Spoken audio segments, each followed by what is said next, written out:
going to come back. We're going to come back and we're going to do it right. Right back into it.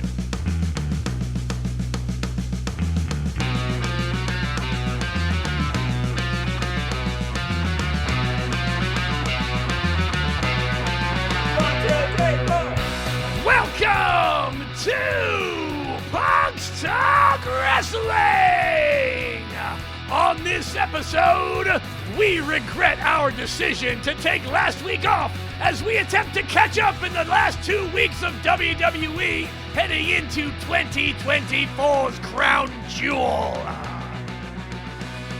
I am R.W. Hellborn, the PA Rock Prince, hailing quote-unquote from Philly!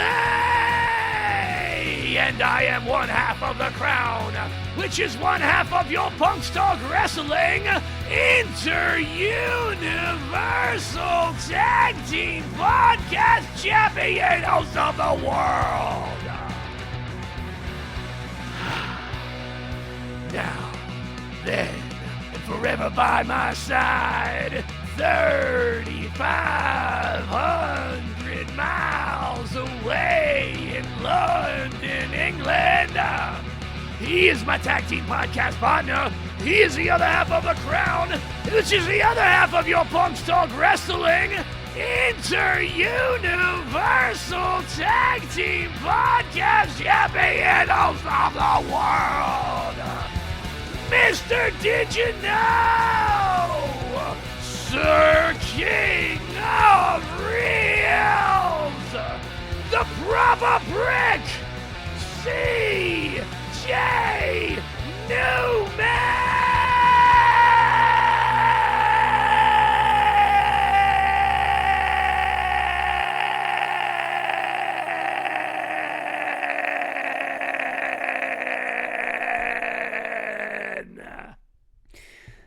Oh boy. It's been a while. It's been 2 weeks. Did you know that Scott Hall and/or Razor Ramon, in his entire career, never took part in a Royal Rumble match? Which is quite bizarre, because you'd think he would have been in one. He had an opportunity to be in, I think, around 5 or 6 different Royal Rumbles. He was in the company, but never was in one. Funnier than that, though, is that in 1997, Razor Ramon was in the Royal Rumble match, but it was the fake Razor Ramon. But even more ironic than that, in 1997 also, Scott Hall in WCW won the equivalent of the Royal Rumble in WCW, the World War III match, the 60-man, basically the 60-man Battle Royal. So he was never in a Royal Rumble match, but he won WCW's version of it in 1997, the same year that the fake version of him was in the actual Royal Rumble. So, what are you talking about? Fake? The fake Razor Ramon. It was Razor Ramon. That was Razor Ramon, and that was Diesel. I hate to break it to you, man. I'm sorry. It was Razor Ramon. Was it not? It was Razor Ramon. And the other guy with him was Diesel. Yeah, but wasn't Razor. It wasn't Scott Hall though. Who's Scott Hall? Scott Hall, the bad guy. Well, actually, no. Scott Hall was. I know who Scott Hall. I know. I don't know where I was going. Can you imagine if they did that? But imagine that. Imagine Cody Rhodes left the WWE, and then they just got some other random guy to just fill the role of Cody Rhodes or Roman Reigns. Imagine that. Well, Cody Rhodes is his actual name, right? All right, then Roman Reigns is a better example. Roman Reigns left. They could, and they were like, okay, let's just replace him with another guy, and just call him Roman Reigns. That would be tough, but they could. They legally could. They legally could, but they obviously tried that. They tried that with Diesel and Razor, and it did not work. Oh, I think it worked. I think it had the exact intended results. I mean, it was meant to be more of a fuck you, I think. Yeah, I think maybe. I don't know, it's hard to tell. it would also be hard to believe anyone's story either way if they told you otherwise. Yeah.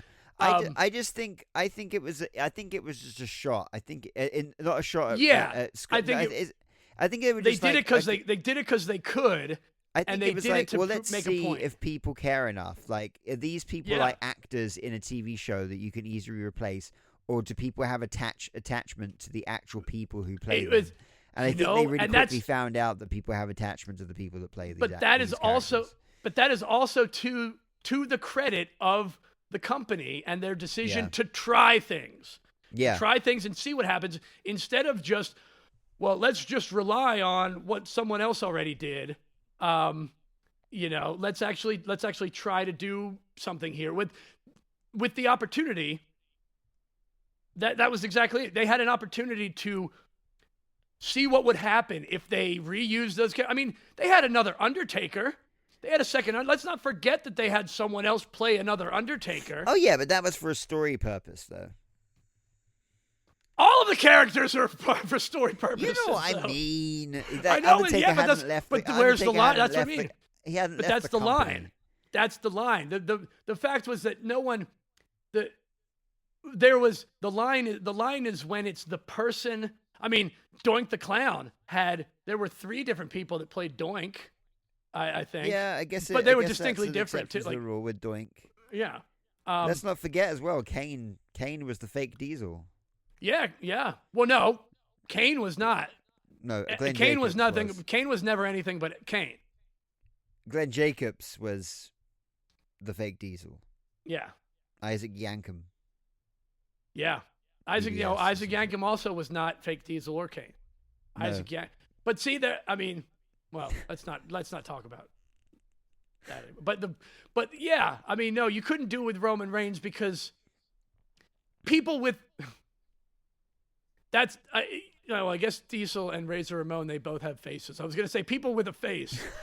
everybody has a face, but like everybody has a face. Maybe not everyone has a face, but most people. But people who like Doink the Clown was, which I'm so glad we're back on Doink the Clown because of the ECW. Oh yeah, Jesus Christ! The Too Cold Scorpio clip. I am so glad you made that real though. Yeah, it's a simple one to make, but man. It's a car crash of a fucking promo. Oh man.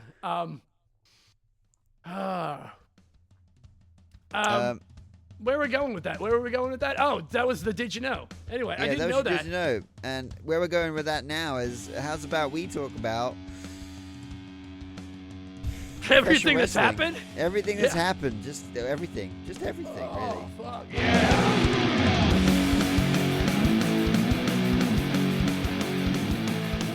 We just missed a week last week. Yeah. Last week was a crazy one for me. It was an insane week for everybody, including everyone in WWE. Yeah. What a freaking week to take off. And, like, we get busy, and then WWE gets busy. Just another sign that they are, 100% have been tapping. Yeah, let's get to the nitty gritty of the main. I think the main thing to look into from the last few weeks. Let's get into the main. How's about we talk about the Bloodline storyline? How's about we talk about first thing, main event Jey Uso. Yeah. Ripping off my style of cutting off sleeves on your pink t-shirts because I've been doing that for years. You can see me rocking my own I Want More Rock and Roll pink t-shirts in some Riverside Odds photos. So I just want to shout out to myself for Jey Uso. Jey Uso's obviously been watching and paying attention. You're a fashion icon. What can we say? I'm a fashion icon in and out. A fashionista, I think is the word. I still have it on record that I got that the famous red leather with the black poofy collar jacket that Seth Rollins. Yep, I bought that before he did. You did. I bought it, and then literally the next week he shows up on Raw wearing it, and I'm like, son of a bitch. So just putting that back out there, staking my claim, planting my flag. That's the big news. But as far as the actual news of the Bloodline, yeah, holy. Yeah, a lot has happened. Obviously, they cost Jey Uso the Intercontinental Championship last week on Raw, and that's. Yep, I mean, I guess we were all wondering how this was all going to come to be with Jey getting back involved with the Bloodline, and I think they did a pretty good job of integrating it all. Like, obviously, Jay showing up on. Yeah, Jay showed up on SmackDown and then cost the Bloodline the tag team championships. Motor City Machine Guns winning the tag titles after 3 matches in their WWE career, which is amazing. Yeah, that's exactly in the span of 2 weeks on our last episode, we were talking about how excited we were to see the Motor City Machine Guns because I've never seen them wrestle, and then by the time we're back, they are 3 matches and tag team champions. Yeah, that's how quickly shit can change. And Braun Breaker is the Intercontinental Champion again, for the second time.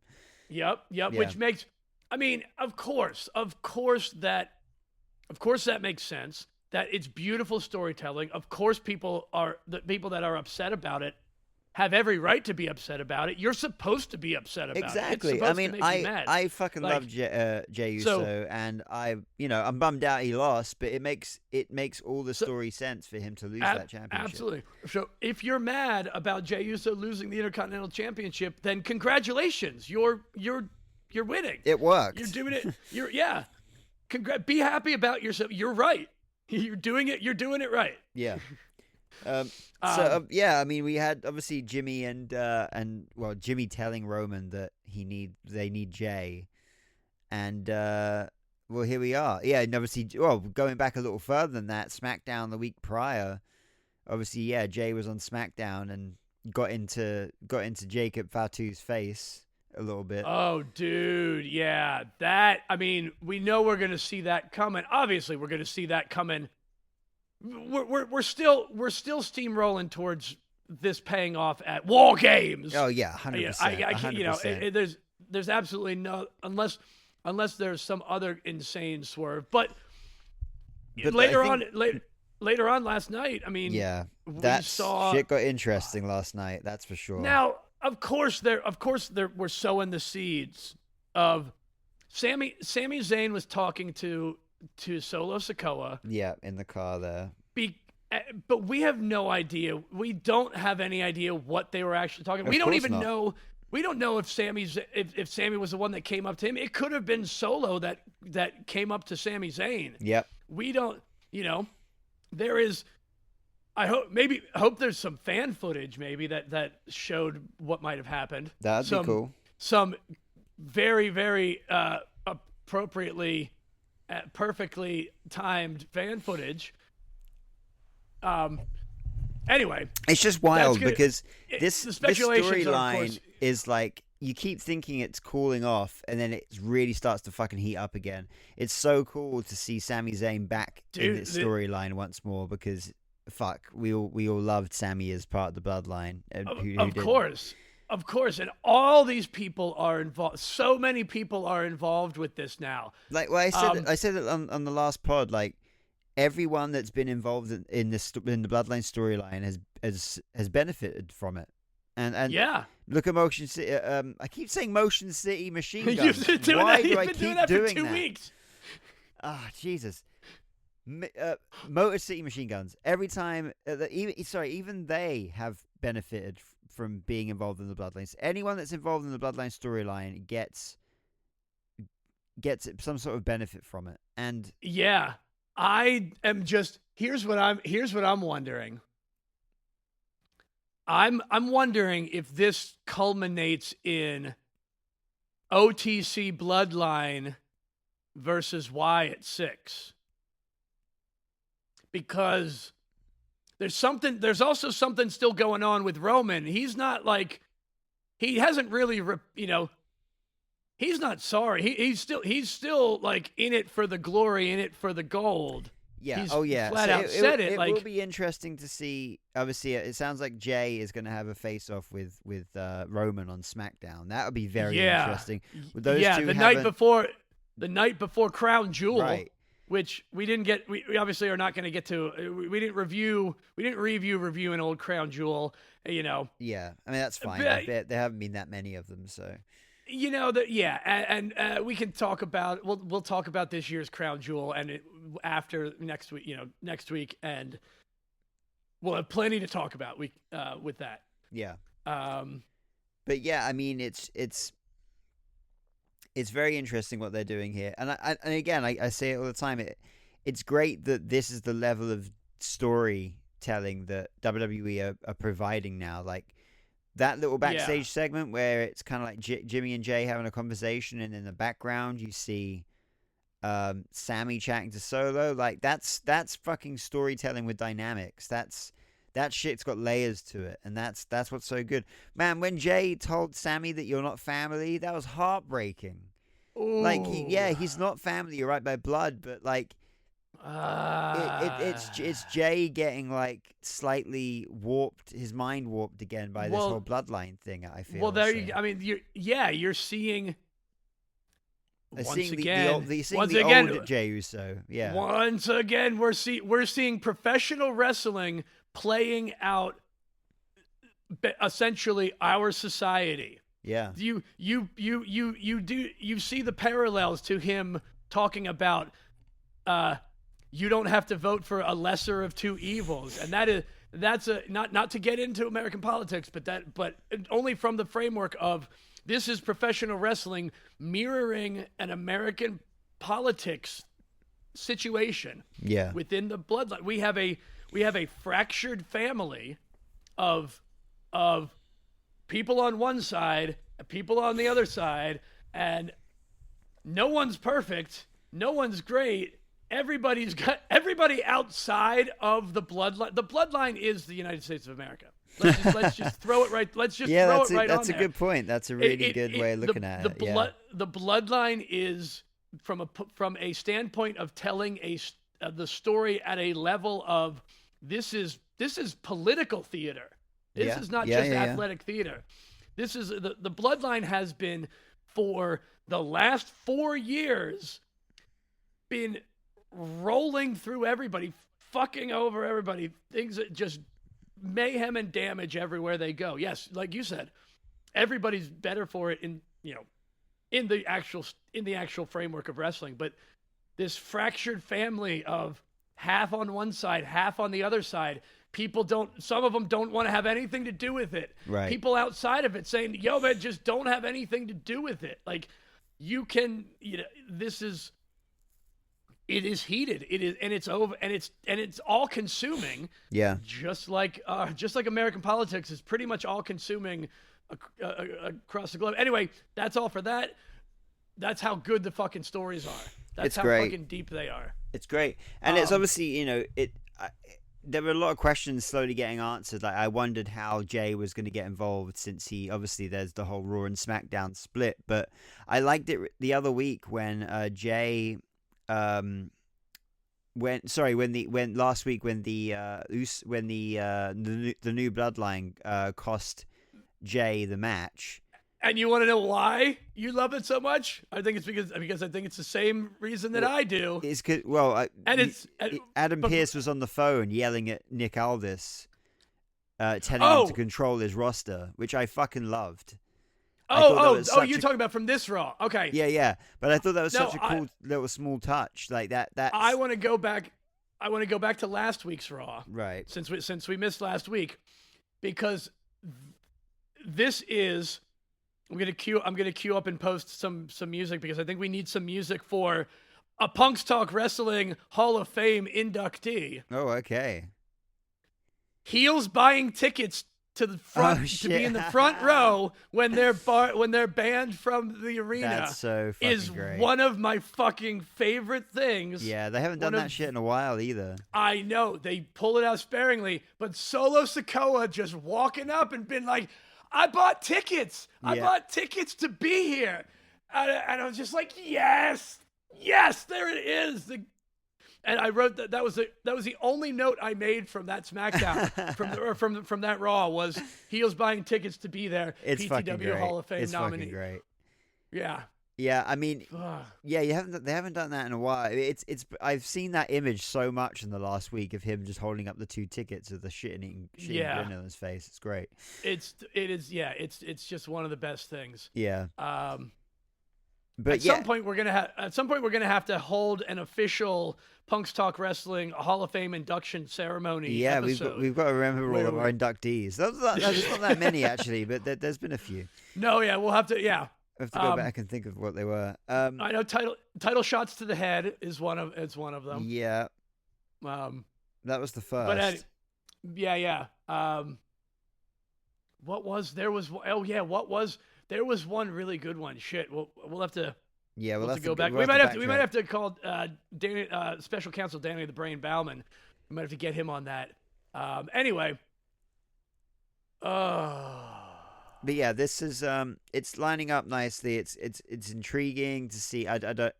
You got to think that's going to be the new Bloodline against the OG Bloodline with Sami Zayn, obviously. But obviously, it will come. I'm sure it will come to light that Sami was trying to defuse the situation. Maybe, I don't know, but I think he is. I absolutely Sammy's think he a peacemaker at the end of the day. That's what Sammy's role is. But I also think that this is. I think this is going to also show the no good deed goes unpunished. Yeah. For Sammy, like Sammy's going to get hurt all over again. Yeah. In innumerable ways because of this. Yeah. It's meant to be heartbreaking because you know what? Oh, that's what it was. I think that's what it was. I think that was what our first inductee was. WWE is into the PTW Hall of Fame is WWE doing a thing and then doing it again. Yeah. and then doing it and then like immediately doing it again. Yeah. It'll be. I mean, the good thing is now though is like. With this could like validate everything in the sense that you've got Jay and Sammy on Raw and Jimmy and Roman on SmackDown.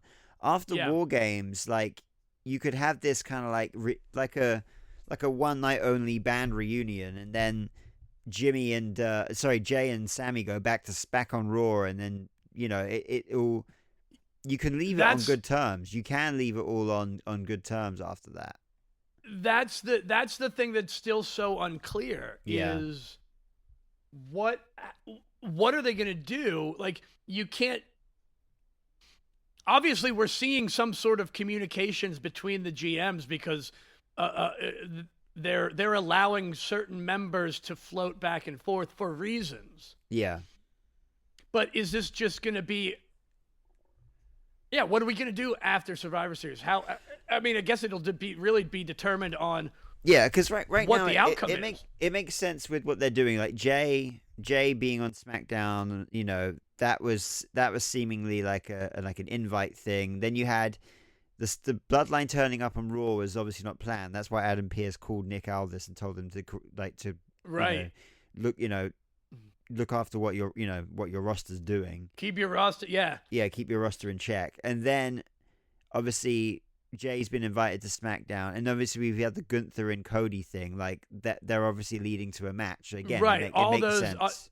They're all, but yeah, you're also Adam Pearce is a freaking hypocrite. About controlling a roster. That's right. I'm calling him out. He's telling Aldis to control his roster when the entire Bloodline and Rhea Ripley and Damian Priest wind up showing up. No, Damian didn't. It was Rhea Ripley that showed up on SmackDown. Yeah. His roster's more out of control now.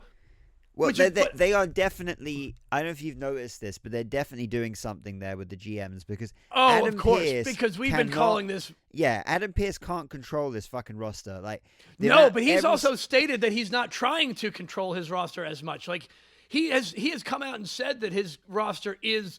That's why he drafted the people he drafted. Which is also it's such a weird balancing act because he has to balance keeping Bronson Reed under control, but he's outwardly said Raw is full of monsters and chaos. Yeah, which, because if you think once again, holy shit. We'll talk about that in a sec. Every single week on Raw, there is some sort of pull apart fucking fight. There's a backstage brawl. Someone's jumping off someone onto someone else. If you look on SmackDown, Nick Aldis always has the control of every situation.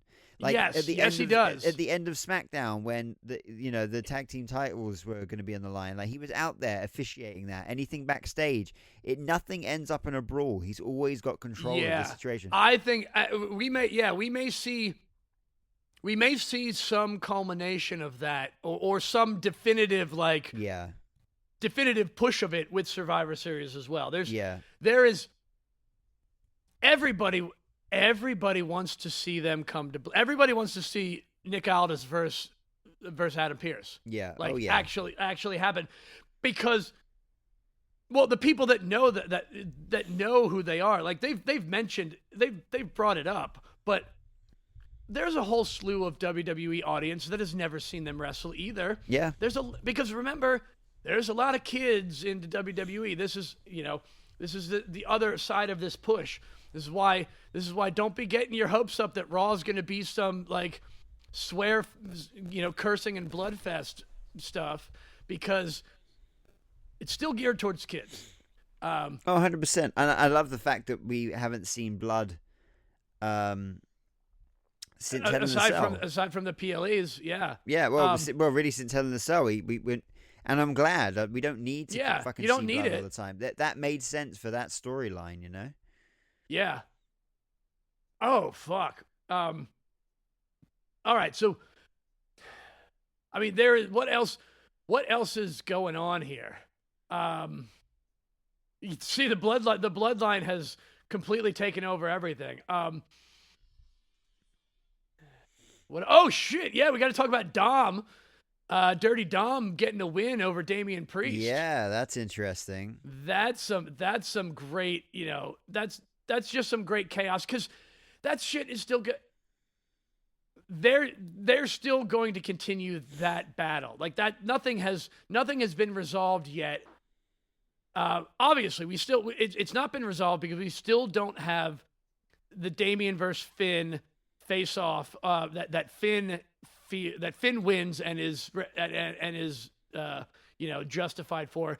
I really, for sure, we can see it coming that Damian's going to cost Finn and JD and McDonough the tag titles. Yeah. Oh yeah, for sure. I mean, because it seems to me that like Finn is like, I don't know, he doesn't seem to have much trust in the rest of the Judgment Day. Well, no, we're already seeing that he is becoming obsessed with his own personal things. Yeah.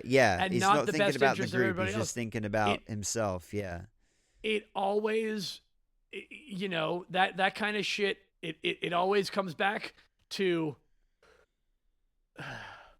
I don't know. It's that weird. This is like the Sith Lords thing. There's always one person that, in a way, there's always one person in that group that inadvertently rises to the top and becomes the de facto person telling everyone else what to do. Yeah. We're seeing the power. It's the power dynamics and struggle, but. When you're talking about the members of who's in the Judgment Day, I mean, yeah, Finn Balor is probably the most decorated, certainly the most decorated wrestler as far as championships. Anyone that's in there right now. Yeah. So how is he not going to let his like? Where's it gonna go? Who knows? Who knows? This might be the a way towards Judgment Day versus Wyatt Six, because the Wyatt Six is passing judgment on we think they're passing judgment on people turning their backs on their families or something. Yeah, right? yeah. They've stated, but there could be a more. It could just be they're coming after people that are unlawful. Right. They might be like we've said they're there's some sort of judgment in a way, even as funny as the fact that we've got a Judgment Day. The Wyatt Six are being used as this sort of as close to the Grim Reaper-ish, the cast of Judgment. But what are they? But what is the basis of their judgment? We think that it's been good guys, being bad, but I mean, with the Miz, the Miz has always been. Miz has been a heel more than he's been a face, so it doesn't quite track with that. I think it does though. I mean, because think back now. The Miz has been a face now for quite a while. Well, that's why he needs a heel turn. Yeah, but I think that's the whole shtick with the Judgment Day with the Wyatt Six is that, they had that whenever someone turns heel, they seem to have a problem with it. Like, they're like the moral compass of the WWE, and right. So I think right, and I love that the Final Testament's been pulled into this, because we've been talking for a while now about the Final Testament finally getting a fucking put into some sort of major storyline, and I absolutely this is what we needed. Yeah, Karrion Kross this past week, man, threatening to break the Miz's legs. He is. Oh, he's finally. Yes, he's a scary dude, man. He's a scary fucking dude, and yes, he snaps he just snaps. Talking about snaps. Did you see? Yeah, you saw the clip of him snapping 3 Louisville Slugger bats. I did. Right? That's fucking terrifying. Yeah, dude. And if you haven't already, check out his interview on Chris Van Vliet, because he's just a fucking great. He's a great guy. He is. And that's what I mean. It is great, and that's what I mean. It is really good to see him. He broke out of the stale character of that. Thank God, the TikTok thing. Yeah. You don't need to be. We don't need a bald-headed tattooed guy in black trunks. Yeah. And you got out of that gimmick. This is why I said people want to criticize they can criticize all they want, and they'll be wrong. But it was the absolute correct thing, putting him in that mask when they brought him up the first time. I go back to that every time, and it's just that is what he needed. He needed at least to know what it was. He needed to push to be something different than he was. Yeah. That's all. Obviously, he was obviously released as well, so it's a lot of hard work to be able to get released. Then come back. Have enough stock on the independents to be able to be brought back as well, because a lot of people have been released and then all their hype goes and then they never get asked back. But he did. Yeah. No, so, he's good. He is good. It was that that TikTok gimmick was just. It worked for the small. It worked on a small stage. It just doesn't work on it doesn't work on the big stage. But I think that's fine, and that's fine, and it's okay. He can be a character that has a lot of layers to it. In this interview that I was listening to, he's gotten a lot of influence. If you've ever watched The Walking Dead, but Negan from The Walking Dead. Okay. He has, I can see. Oh yeah, I can see that now. Yeah, so he's getting a lot of inspiration from that, where it's he's a nice guy, but at the root of it, he's actually a terrible human being, and that you saw that from how he spoke to the Miz. It's trying to be nicey with the Miz, and then as soon as the Miz all of a sudden he's just spoke up, he and then just threatened to nicely break his legs. So it's threatening. Yeah. Oh yeah. And I love that shit. He's a scary dude when he can be. Yeah. Yep. And and in a way, it's funny because now he's just a scary dude. Yeah. He's not a caricature of a scary kind of he's not the gimmick anymore. He is. Yeah. I would really love to see the rise of Karrion Kross from now to about a year from now up to the main event scene. I honestly think he could put on he'd be great in the main event scene as a heel champion. Once are you crazy? Fuck. Even not even just heel, but when it gets to it, him versus Gunter. Right. Yeah. I mean, let's talk about a dream match like that. That's a pretty big. That's going to be amazing. Yeah, big time. Real quick, I just want to touch a couple of things. That Sheamus and Kaiser match was fucking phenomenal. It was just great to see Sheamus. It was great to see him be Sheamus and win again. Yeah. And I love the fact that I have a feeling we're gonna get another one. We're gonna get a best of 7, or we're gonna get something, because Kaiser wants retribution. Yeah. I think we're gonna see multiple matches. Maybe it's a 5. Maybe we I'm gonna call it. I think we'll get another best of 7 with Kaiser and Sheamus. Yeah. And eventually it's gonna pay off with Sheamus versus Gunter, which we know is gonna be amazing. Yeah. There's a lot of good matches to be had on Raw. Another thing that happened during the Intercontinental Championship match last week was when Bron Breakker had a face-off with Jacob Fatu, and it's a match I never knew I wanted, and now I want that match. That's that's absolutely gonna happen. Yeah. Especially because Bron Breakker specifically warned the Bloodline to stay out of his business. Yeah. So, when you warn a gang to stay away, they're going to now gang up on you. But the Bloodline, but it's also kind of a safe bet because the Bloodline are on SmackDown. Yeah, right. Yeah. So how are they gonna do? I think with Jacob Fatu and Bron Breakker, they'll get to that. I think that was a moment of oh shit. Oh, for sure. I think they were sitting there in the back. It's oh fuck, this would be a great match. Let's just have these two stare at each other, and that can plant the seed for years from now even. That's the kind of match we'll get to once both those guys are in the world championship picture at some point. That's exactly what I think it is. I think they had an opportunity when you have all these things going on and you have people just inadvertently involved. You get these opportunities to have a moment that doesn't have to pay off for that. We might not get to pay off for that for a year or 2 or 3. Oh, yeah, 100%. Who knows? Yeah. I have no idea what they're going to do with Jacob Fatu, long term. Yeah, it's clear as day. Jacob and Braun are both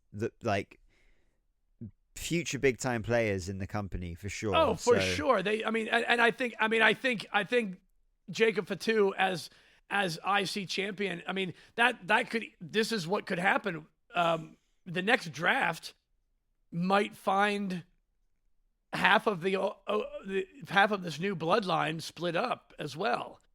You never know. Jacob Fatu gets over to Raw, and the first thing he's going to do is go after that title if Braun's still got it. I mean, who knows? But yeah, man, that's, looking forward to that.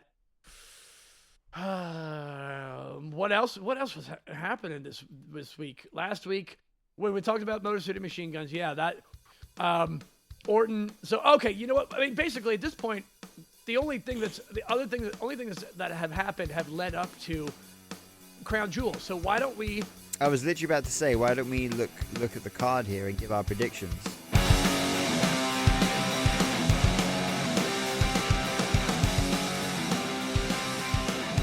Wow, there's a lot. There's 7 matches. Holy fuck! All right. Wait. Because there's a 6-man tag match. What the fuck? When did that get announced? I guess spoiler I guess alert. It is a spoiler. Yeah, I guess because they. Holy shit! I guess because they. It's going to be announced. It's going to be announced on Friday. That's exactly what happened. Exactly what happened. This already happened. They taped this because they're going over it, so that they already have. Well, hey man, spoiler alerts. You're going to hear it first. You're going to hear it probably first if you're listening to this. We're going to have Roman Reigns and the Usos versus Solo Sikoa, Tama Tonga, and Tonga Loa, or Jacob Fatu. Yeah.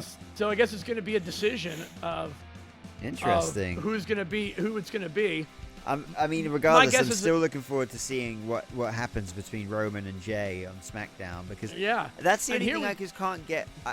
I'm struggling with this story. Like, I can understand that Jimmy and Jay might, rekindle their relationship because there's twins and they never had too much of a beef with each other.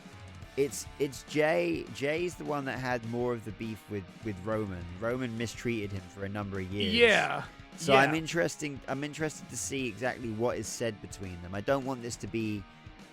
I mean, and I'm sure it won't be because this storyline's been well constructed. But just so long I'm intrigued to see whether or not Roman actually apologizes or not. That's what I'm interested. Well, in. here's what's going to happen. I think the best thing we can do, speculatively, then, is we're going to call this.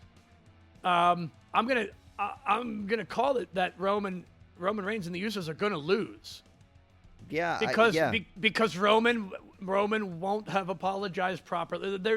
They're not gonna be whole until we get Sami Zayn on board.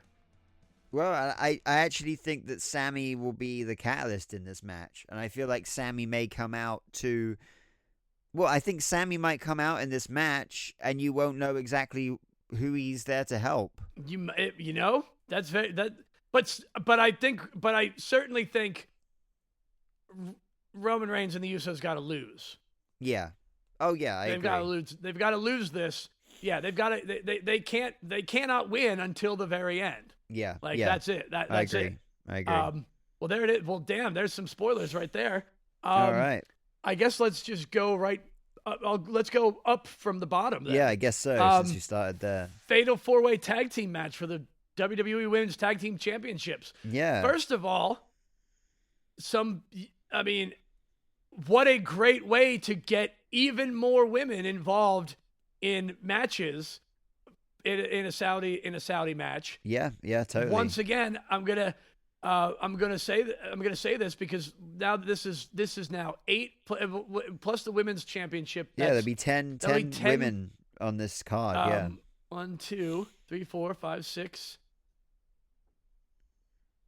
So that's 10 to 12, almost even. Almost even, yeah. Almost even number of women on the card as men. Whereas from the first Saudi show, there were not even women allowed to work in the arena. Yeah, they weren't even allowed to work on the ring crew. So let's have some perspective there. Let's put some perspective there. That's all. I agree. Just putting perspective there. And I gotta say that I don't know what's going on, but the women's tag team championships are getting way more PLE love than the men's tag team championships. The men's tag team titles have not been defended on a PLE since WrestleMania. I think this is I'm glad. Me too. I think it's giving a lot. I'm happy for I'm happy for it because that's what was needed. We now see what was needed to make the women's tag division flourish. Yeah, and it has done it, which is great. And sometimes again, let's look at professional wrestling as a mirror of society. Sometimes the men just need to get the fuck out of the way for a little bit. Yeah, pretty much. Sometimes dudes just need to step the fuck aside. Yep. There is only a certain amount of time, and we know that when you cram too many matches into a short time span, nobody gets enough time, and more people are shortchanged than less. So give the less matches more time, and I hope. I mean, yeah, I know this is 8 women in one match. I hope that I hope that this match goes for a while. But it's great. It's great to see. That's all I'm saying. If I was going to give a prediction, I really, really want to see Chelsea Green and Piper Niven win this. Yeah, I think it would, because Jade Cargill and Bianca are like, it's a struggle to see them lose in a normal tag match because of just how dominating they are. But this is a good opportunity for them to lose without actually having to be pinned. And they specifically, and they've already talked, but they've already made mention of the fact that that's how they lost the last time, was in a triple threat match. Now it's a fatal 4-way.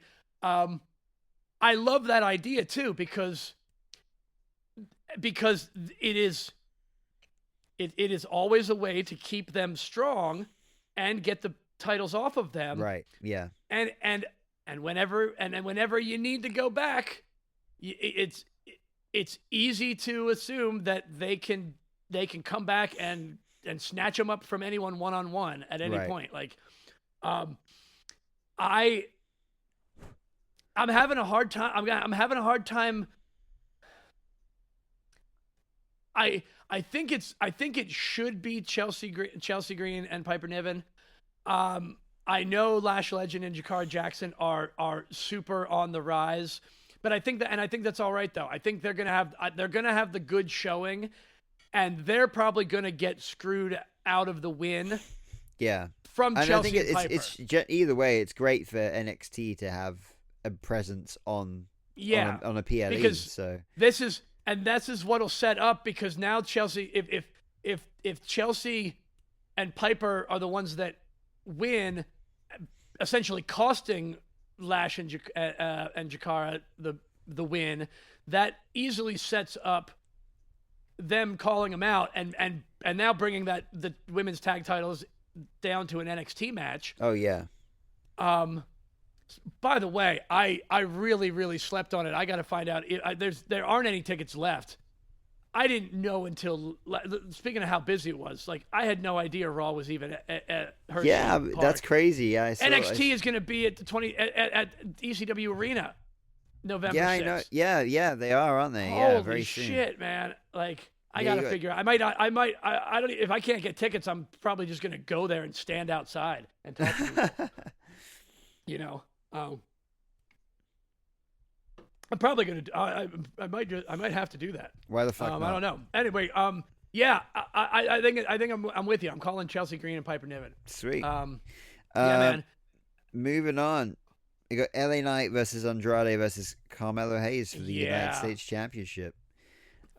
Quick shout out to LA Knight being a special referee, wearing his championship and a vest and sunglasses. That was incredible. I absolutely love that.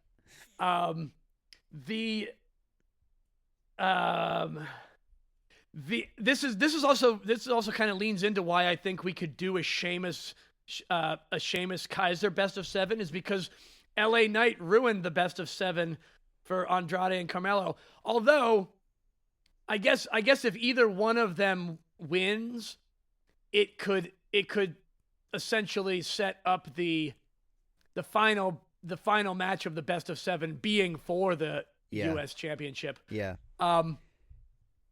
Ooh, they could get some. You know what? This is one I'm gonna go for a wild idea here. Okay. I'm not sure. So LA Knight essentially ruined the best of the game 7, the 7th match of Andrade versus Carmelo. Yeah. So that is still left unfinished. Yeah. If this match somehow ends in a no contest, it can't though. It's a triple threat. This is what I don't know how we're gonna get there. I haven't figured it out. I'm looking at it from I'm going from backwards, just like we're going up backwards on the Wikipedia page. If somehow this match ends where there is not a winner, but LA Knight definitively loses. Right. Somehow Andrade and Carmelo pin each other. Both of their shoulders are on the mat. They both pin each other. LA Knight loses, but neither of them win. Now we have Game 7 as a ladder match. Okay. For the U.S. title. Interesting. That would, I mean, a ladder match between those two would be fucking amazing. Right? But I'm going for Carmelo Hayes anyway. I think Carmelo Hayes is going to win this. I'm going for nobody wins it, and LA Knight's out. I don't know. I'm going for the wild card. This is my wild card one. All right, fair enough. Let's see what happens. If, yeah, we'll see. Yeah, we will. All right, so Orton versus Owens. OVO. Yeah, interesting. Obviously, this is, we still don't have like a solid explanation from Owens as to why he's done this. And obviously it was great because he needs a match.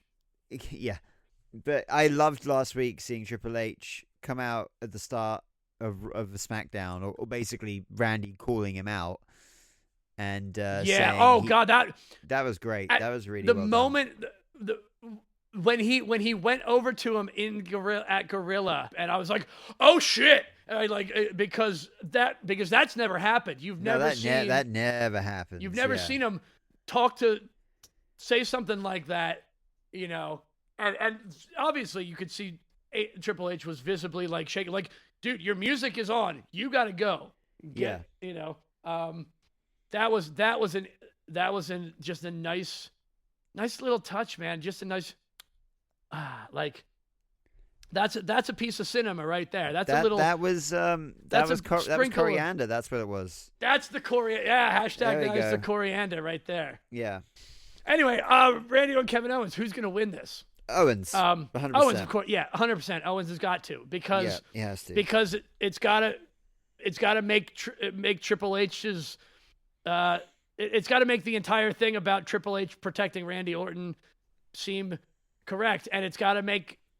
I think we're seeing some crazy Tasmanian Devil Owens coming. Like, he's just he's coming out. He's coming after Cody again. Owens at this show. Yeah, we're seeing Unhinged Owens, and he's going to go right back for Cody again.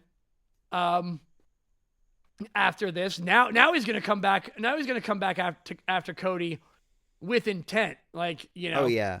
It wouldn't surprise. Well, we'll get to the Gunther match later, but it wouldn't surprise me if he's involved in that actually. Oh, absolutely. Yeah. 100%. I mean, that's why that's also why he's there. And you know what? That's also going to set up some more issues between Cody Rhodes and Randy Orton, because if Randy Orton wouldn't have demanded there be a match, Kevin Owens wouldn't have even been there to cost him the title. That's right. So I think we'll get to Randy let's and get to Cody that. Hold on, because but we can't have it too soon, because it would be too soon to. Oh no, but Randy we're heel. not. Cody's not. Yeah, Cody's not losing. That's the thing. This is gonna. I know we're jumping ahead. Let's before we won't jump ahead. We'll just get to Seth freaking Rollins versus Bronson Reed, and then we'll talk about what's gonna happen. Yeah, we'll get there. Seth Rollins, Bronson Reed. I mean, it's got to be Bronson Reed. It's got to be Bronson Reed. But that I don't think that would be the end of the story. I just feel like. No, I think this is. Fuck! I pulled my no contest. I pulled my no winner out of that one. Yeah, actually, you're right. This if any match could end up in a no contest, it could definitely be this one. I think this one. I think this one ends in a no contest. Yeah.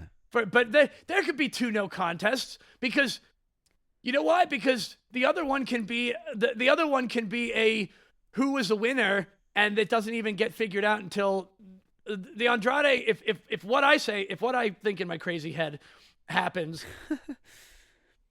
we might not know who's the winner. We just know that LA Knight was the loser. That's perfect. Then we can have this one end in a complete no contest, like a double count out or a double disqualification or something. Yeah. This one's going into the stands, I think, maybe. Who knows? This one's going all over the place. Yeah, this is going to end in a brawl for sure. Yeah. So are we both saying this. I think I'm going to go for that. Yeah. Yeah, because you don't need to have a winner. You don't need a winner. If any, this rivalry needs to be ended in a stipulation style match, not a singles contest.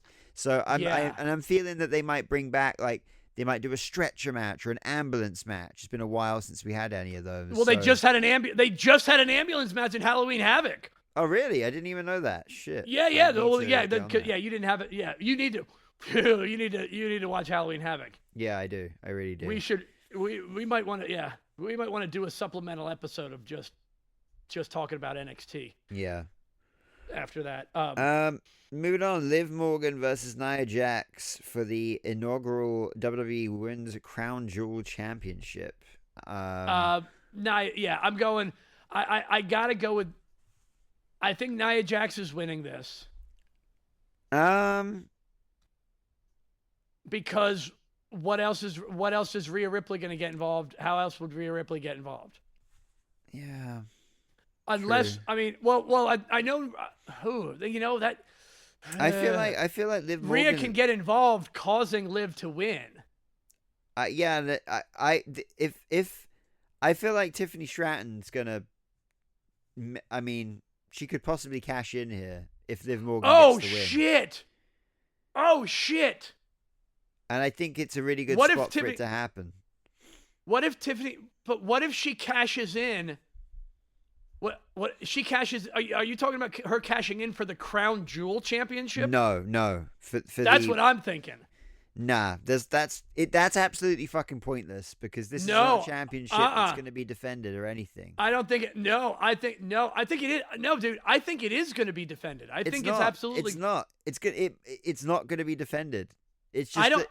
It's just like that stupid fucking championship that. No. This is different. I am telling you now. I believe this is different. Nowhere have they said. They certainly have not definitively said. Because they've talked about it being a title match every year at Crown Jewel. I think they're going to, the winner of this Crown Jewel Championship will defend the Crown Jewel Championship at Crown Jewel next year. And this is just the way to determine who is the first by using the two champions. I think next year we're going to have a match to determine who's the contender. It says here, every year, the world champions of both Raw and SmackDown brands will compete in a match for the Crown Jewel Championship. Oh, then I'm absolutely wrong. However, neither the World or WWE Championships will be on the line during the match, meaning the winner of the match will not walk away with the other. Yeah. You know what? I'm sticking to it. I'm sticking to it because I think they might even if they're saying that now, I think they're going to change it by next year. So you know what? Fuck it. I am sticking to it. That's a red flag. That's a false flag right there. God, that's a red you're herring. insane. All right. Yep. I'm going for Tiffany Liv Stratton Morgan. is going to be Tiffany Stratton is going to cash in. Why would she cash in on the fucking Crown Jewel I think there's going to be a confusion. I think there's going to be something crazy because she's glittery and that has the most amount of jewels on it. It would be so good for her. No, she's not. Okay, she's not that stupid. She wants the women's championship. She doesn't want the shiny glittery. I don't think she can. I think she wants the shinier one. I honestly think Tiffany Stratton wants the shinier thing. I can definitely see. Well, it depends. I can definitely see her cashing in on Nia Jax, who had just won the match, right?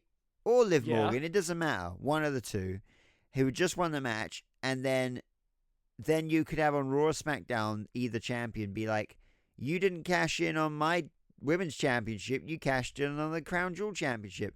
But the only problem you have with that is that then because then she'll be immediately disappointed that she didn't win the right championship. And therefore, you're devaluing this brand new thing. No, I don't think she. This is. She doesn't want that championship.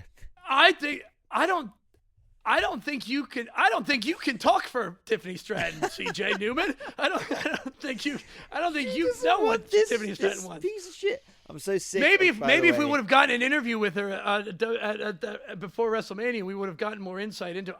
No, dude, this is me being me. I got to be true to my heart and my soul. I think somehow she's walking out with that, and she's gonna be elated because it is the shiniest thing, and she'll walk around with it all year. Then that makes her look stupid. It doesn't matter. It does. Don't think you can't make Tiffany Stratton look stupid.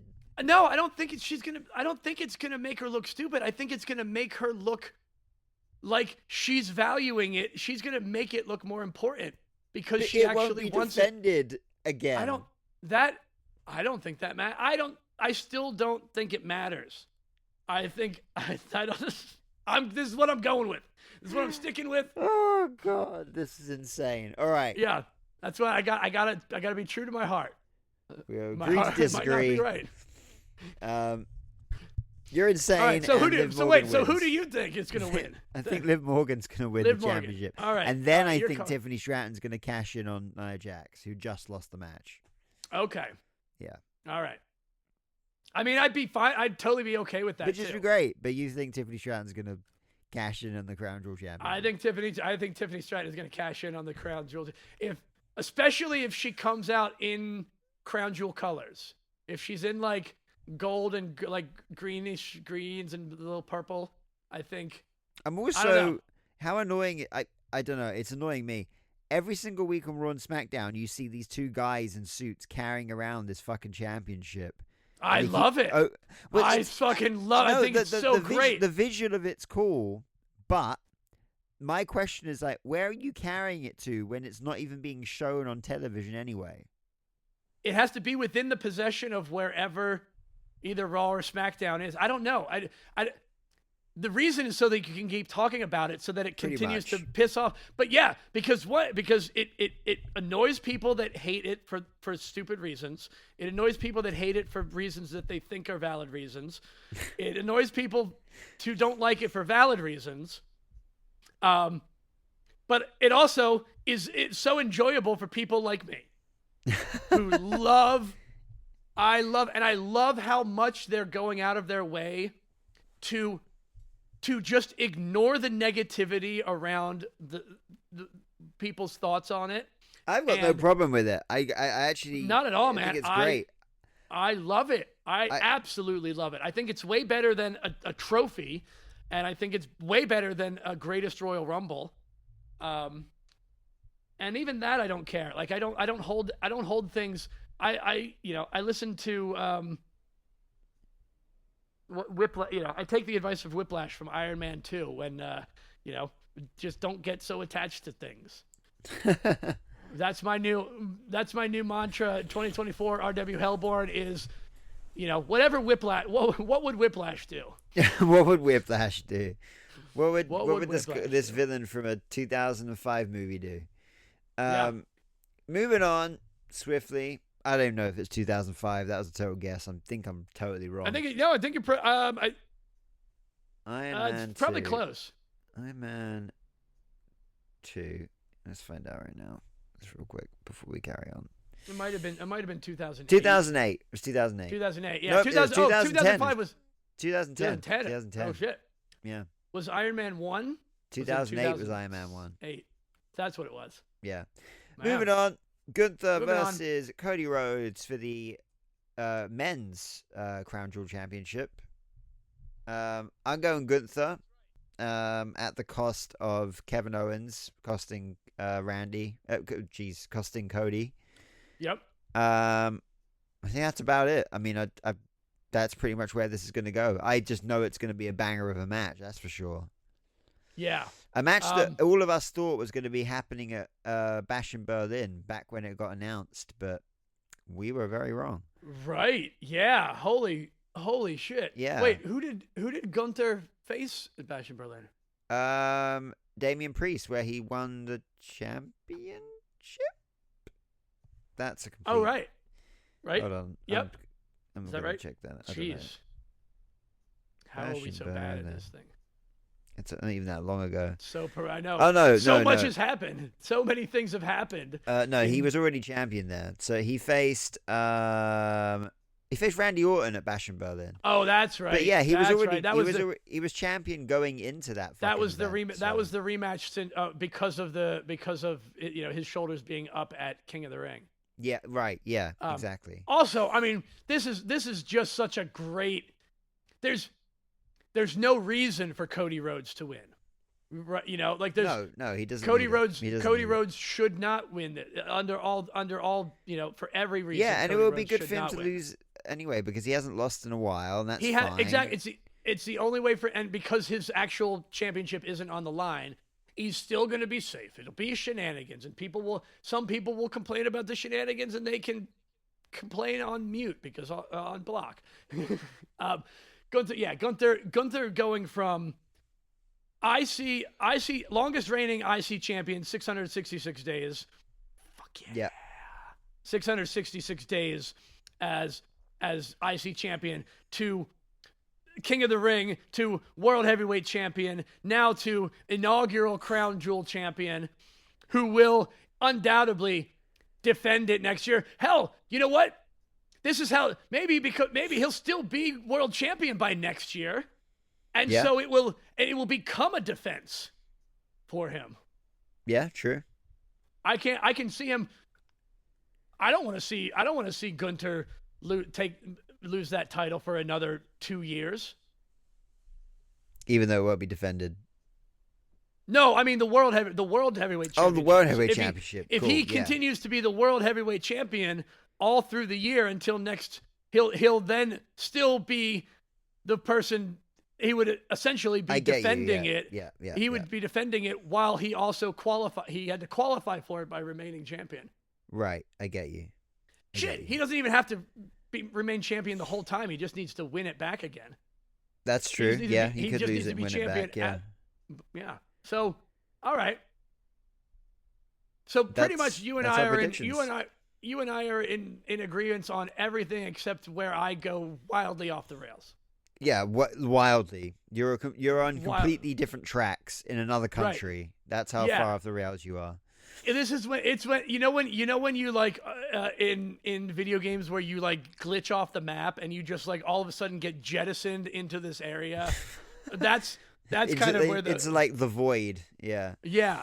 Yeah, exactly. That's where you are right now. This is my pocket dimension of the WWE universe that I get sucked in. I got to keep it interesting. You definitely do that. I'll give you that much. Otherwise, it would be boring if I actually just went, and got everything right. Plus, it keeps me humble by not just continually getting everything right. It keeps WWE officials like Triple H, and it'll keep them on their toes, and it definitively knows when they're listening if they take up my ideas. Yeah. So I don't know. Plus, it's entertaining. It's definitely entertaining, especially for me. and for me, and we're the only two that really matter when it comes to this podcast. And on that, is there anything else? Whew. Other than I actually you probably also didn't catch this, but I also got to watch TNA Bound for Glory. Oh yeah, you did. How was that?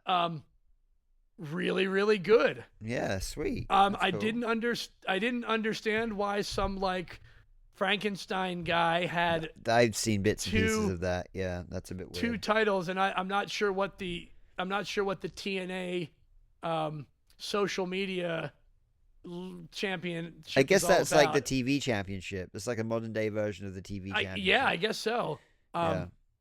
That was very weird. That match. I mean, it was a cool match for what it was, but wasn't my thing. Right. There was a lot of it was just real good. If you haven't gotten a chance to watch it, you should check it out. Pretty much every match was. This is TNA being the most TNA. Right. And it's their quote unquote WrestleMania. Right. So yeah, it's all everything went all out. It was really, really fucking good. Everybody looked important. Everybody shined. There was not a. I couldn't tell you. There wasn't a dull match at all. Right. So yeah, that's cool. I'm glad I'm actually getting to watch more wrestling now than ever before. This is great. Oh fuck yeah. I've literally been able to watch Raw and SmackDown, which is good. I'm keeping up, but there's been no time for extracurricular activities. We gotta get. You know what I found out though? I've actually been listening to more wrestling than I've been watching as well, because I can do other things and just listen. Since the ring announcing is so phenomenal, like yeah, you don't always have to see everything every second. I just listen to it while I'm doing dishes or working out or folding laundry. Fuck yeah. Household chores. Multitasking, baby. Multitasking. Oh man, I don't know. There's not much else. So I guess next week that we've already talked about what we're going to talk about next week. It's going to be the results of Crown Jewel. That's right. We'll see if I'm right or if I'm surprised at some of these things. Man, I think you're going to be right for a lot of them. I think you're definitely going to be fucking surprised for one of them. That's for sure. But that this is the thing, is that when I am eventually right on one of my insane theories, no one will ever get to hear the end of it. Yeah, that's true. Yeah, so that would be a thing. Warning. So I'm already But your these predictions you have are so goddamn far fetched that they're so far fetched. I don't think they'll ever happen. The only way they could happen is if Triple H is bugging our lines. Pretty much, yeah. Which he is. And he actually wants to make me correct. He doesn't want to make me look foolish, like of course like not. some other reporters. See, I'm not trying to report on anything. I'm just wildly guessing at a potential outcome of the match. I'm like the Marvel What If series. What if James Brown became the Incredible Hulk? Yeah. That's it. That's all. Shout out to Wikipedia. Support Wikipedia. That's where we get most of our information from. Shout out to Al and Kaylee at 2K and 2K UK. WWE 2K24. Start your legacy. Step into the story. Read the text on. Oh fuck! This is an old version. How did I copy and paste the wrong stuff back in? We get the point. We get the point. Play 2K. Do that. Yeah, play 2K. The Bray Wyatt DLC's been out. So if you haven't got it, go get it. Shout out to us. Instagram and Threads at Punks Talk Wrestling, patreon.com/Punks Talk Wrestling, YouTube and Facebook that we don't really use at Punks Talk Wrestling. I think that's it. That was quick. That was actually a lot quicker than I thought. Yeah, it was a quicker episode than I thought it'd be. Yeah. Yeah. Well, when we don't know when we don't really have anything specific to talk about, we kind of just roll with the flow with it. Go with the flow, and that is exactly what we did. Yeah, man. You know what? Well, shout out to our listeners. You want us to do anything? You want an episode dedicated to you? Just comment on anything that we do and tell us to give me what I want. Oh fuck, that was bad. I see. I'm out of practice. 1 week ago. 1 week. That was better. That was a bit better. Yeah, just tell us, and we will give you what you want. I want to watch that. I might go and find that at some point. It's been a while since I've actually seen the original and see how vastly wrong your impression is. Not that I want you to change it. Not that I would. I would just make it. If it was too similar, I'd make it even less similar. I'd have to. By the way, did you ever make a reel of my Bronson Reed impression? No, and that was going to be my next. I still can. Yeah, dude, you got to do that. Yeah.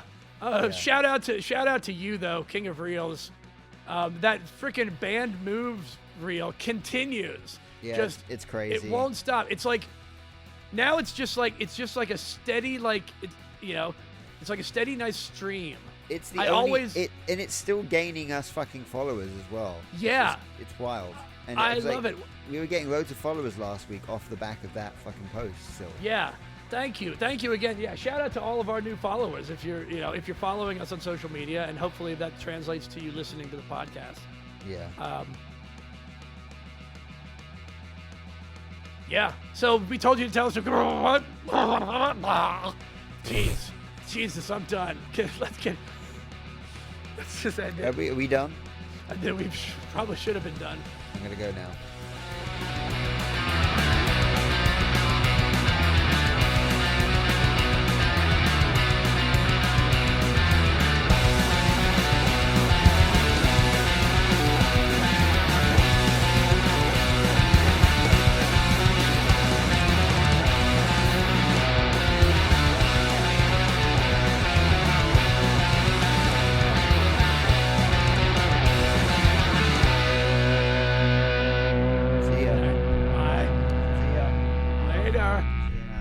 also leaving. Okay, bye. I'm gonna leave, but say I'm leaving, but then I say I'm gonna stop recording, but I'm not really gonna stop recording. Bye. I'm just going back further from the microphone and talking some more. All right, bye. Like bye. You hang up first. You hang up first. You hang up first. No, you hang up first. No. Well, I guess this podcast is never gonna fucking end, is it? Listen, the outro track isn't long enough. I'm gonna have to loop it.